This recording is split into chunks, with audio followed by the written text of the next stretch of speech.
Shalom saudaraku dimanapun berada. Mari awali hari kita dengan doa dan ucapan syukur kepada Tuhan, karena dialah yang menuntun kita setiap saat dan membukakan jalan-jalan hidup kita. Sabda Tuhan yang menjadi suluh kehidupan kita di saat ini diambil dalam kitab Kejadian pasal 14 ayat yang pertama sampai ayat yang ke-12, yang menyatakan, pada zaman Amrafel Raja Siniar Ariok dan Raja Elasar Kedorlaomer Raja Elam dan Tideal Raja Goyim, terjadilah bahwa raja-raja ini berperang melawan Bera Raja Sodom, Birsya Raja Gomora, Sinab Raja Atma, Shemeber Raja Seboim, dan Raja negeri Bela yakni negeri Soar. Raja-raja yang disebut terakhir ini semuanya bersekutu dan datang ke lembah Sidim yakni Laut Asin. 12 tahun lamanya mereka takluk kepada Kedorlaomer, tetapi dalam tahun yang ke-13 mereka memberontak. Dalam tahun yang ke-14 datanglah Kedorlaomer serta raja-raja yang bersama-sama dengan dia. Lalu mereka mengalahkan orang Refaim di Ashiterot Karnaim, orang Zusim di Ham, orang Emim di Syawe Kiryataim, dan orang Hori di pegunungan mereka yang bernama Seir, sampai ke El Paran di tepi padang gurun. Sesudah itu baliklah mereka dan sampai ke En Mispat yakni Kades, dan mengalahkan seluruh daerah orang Amalek dan juga orang Amori yang diam di Hazeson Tamar.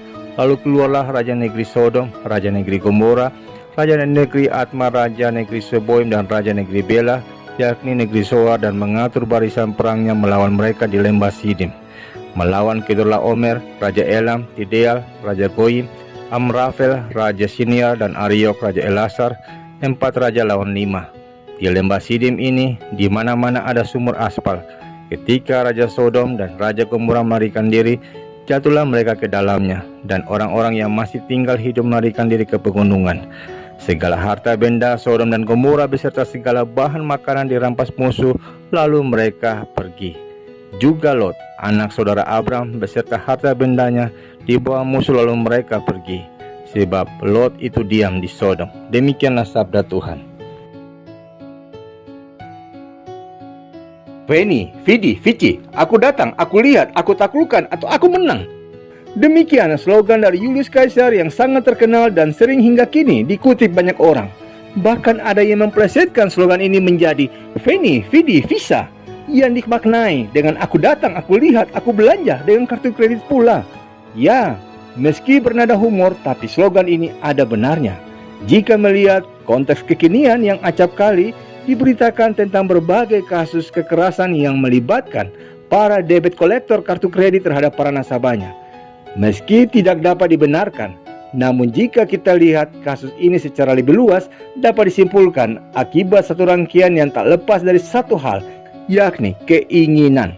Dengan cara kredit bisa dikatakan tak ada barang yang tak bisa terbeli saat ini, apalagi dengan bujuk rayu kemudahan seperti cicilan sangat kecil, bunga 0% hingga diskon besar. Maka toko-toko dan produsen seolah dalam tanda petik membantu konsumen agar bisa memiliki produknya dengan cara instan pula. Namun justru disinilah muncul masalah, yakni lapar mata. Sebuah istilah yang menunjuk ketika kita melihat sesuatu dan tiba-tiba merasa harus memilikinya. Ibarat orang yang sedang lapar dan melihat meja penuh makanan menggiurkan. Ibarat Esau yang lapar melihat Yakub membuat masakan lezat, ia lalu dengan rela mengorbankan segalanya demi mendapatkan kenikmatan sesaat tersebut. Ibarat Lot yang sangat ngotot untuk tinggal di Sodom ketika sejauh matanya memandang melihat Sodom sebagai wilayah yang sangat subur, berada dekat lembah Yordan yang banyak airnya seperti taman Tuhan. Demikian kesaksian dari Kejadian 13 ayat yang ke-10. Bagi Lot, Sodom sangat menguntungkan untuk bisnis peternakannya. Secara finansial memang sangat menguntungkan saudaraku, tetapi secara rohani sangat merugikan. Mengapa? Sebab sebagai orang benar, jiwa Lot sangat tersiksa ketika diam bersama-sama orang Sodom yang bobrok moral, sebagaimana dikatakan dalam 2 Petrus pasal yang kedua ayat yang ke-8. Mestinya Lot harus segera keluar dari Sodom. Ini merupakan peringatan pertama dari Tuhan. Lalu saudaraku, dalam kisah bacaan kita ini, untuk kali kedua Tuhan memperingatkan Lot, yaitu ketika raja-raja timur menyerang Sodom dan Gomora. Saat itu Lot dan seluruh keluarganya tertawan, bahkan harta bendanya juga dijarah musuh. Bersyukurlah bahwa Abraham menyelamatkan Lot dan keluarganya, bahkan bisa mengembalikan harta bendanya. Peristiwa ini jelas merupakan peringatan keras bagi Lot untuk segera meninggalkan Sodom. Tapi sekali lagi, Lot rupanya lebih memilih untuk memikirkan bisnis peternakannya.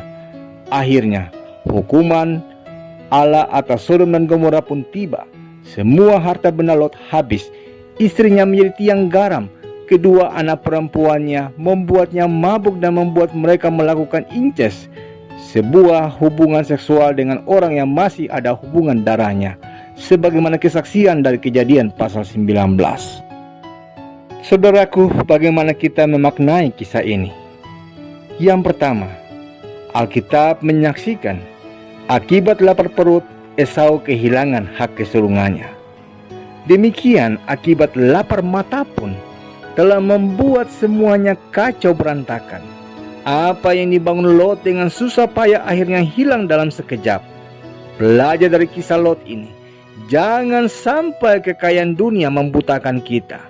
Jika mata rohani kita sudah dibutakan oleh mamon, maka kita akan kehilangan tujuan yang sebenarnya dalam hidup ini. Memang kita akan mendapatkan banyak mamon, tapi mamon juga yang akan merusak hidup kita dan mengambil semua yang sudah kita perjuangkan dengan susah payah. Bukankah semuanya akan berakhir sia-sia? Kendalikan mamon dan jangan biarkan mamon menguasai kita.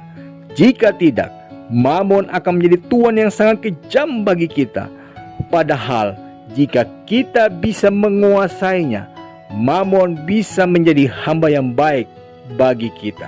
Karena itu ingatlah saudaraku, bahwa menjadi kaya itu hanyalah sebuah akibat dalam tanda petik, bukan tujuan utama dalam hidup kita. Ketika kita menjadikan kekayaan sebagai tujuan utama, maka kita pasti akan mengesampingkan Kristus. Sebaliknya, saat kita menjadikan Kristus sebagai tujuan utama, yang bahkan demi hal itu kita bersedia kehilangan kekayaan kita, justru kita akan mendapatkannya. Bukankah Yesus berkata di dalam Injil Matius pasal 10 ayat 39, barang siapa mempertahankan nyawanya, ia akan kehilangan nyawanya. Dan barang siapa kehilangan nyawanya karena aku, ia akan memperolehnya. Hal yang kedua, belajar dari kisah Lot, kita diingatkan bahwa lapar mata pun telah membuat banyak orang kehilangan hal-hal berharga lainnya. Lapar mata ini tidak hanya berkaitan dengan belanja saudaraku, tapi segala keinginan duniawi yang ada di sekitar kita. Yesus misalnya pernah berkata dalam Injil Matius pasal 5 ayat 28, ketika kita memandang lawan jenis dan menginginkannya, maka kita sudah berzina dalam hatinya. Lapar mata berasal dari keinginan dan makin parah saat keinginan itu dibuahi, sehingga kita ingin mendapatkan hal itu dengan cara instan. Maka cara terbaik untuk menghindari masalah akibat lapar mata adalah kendalikan keinginan Anda. Jangan sampai hidup kita diatur oleh keinginan belaka. Dan jangan pernah berharap pada cara-cara instan. Mengapa? Sebab sesuatu yang didapat secara instan biasanya juga memberi manfaat yang hanya instan atau sekejap juga. Amin. Mari kita berdoa. Bapa yang mulia, terima kasih untuk kesempatan bagi kami menghayati persekutuan yang indah bersama denganmu melalui kebenaran firman-Mu yang mengajarkan untuk dapat memaknai setiap perjalanan kehidupan kami. Biarlah kami diberikan hikmat Tuhan senantiasa untuk dapat melihat kebenaran, sehingga kami dapat menguasai setiap keinginan yang tidak sesuai dengan kehendak Tuhan dan menjadi penghalang dalam kami membangun relasi bersama denganmu. Terima kasih Tuhan Yesus, demi Kristus kami berdoa. Amin.